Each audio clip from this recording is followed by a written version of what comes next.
In today's video, I'm going to teach you how to create landing page with Webstudio. We'll sign in, pick a proven starter template, and clone a ready-made SaaS landing page so you can customize it right away.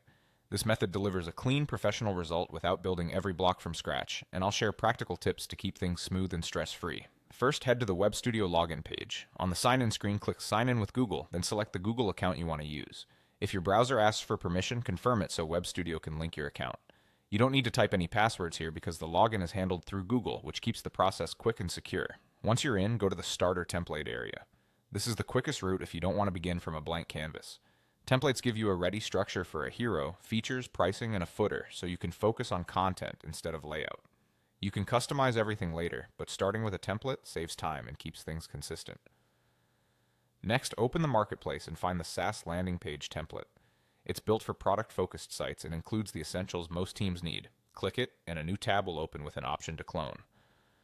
Click Clone. Cloning creates a copy in your workspace, so you're not editing the original template and you're free to change anything you like. After the clone finishes, you'll be loaded into your new site. This is where you start editing however you wish. Replace placeholder headlines with your value proposition, update subtext to explain benefits, and swap demo images or logos with your own assets. Adjust colors and typography to match your brand and tidy spacing so sections feel balanced. If you're new to the editor, select elements in the sidebar to see their properties, or double-click text to edit it inline. Small touches like consistent button labels and clear calls to action can lift conversions. As you edit, keep messaging concise and make each section lead naturally to your primary call to action. And that's it. You've signed in, chosen a starter template, cloned the SaaS landing page from the marketplace, and opened it for editing. With the structure in place, your main job is tailoring copy and visuals so they align with your brand and goals.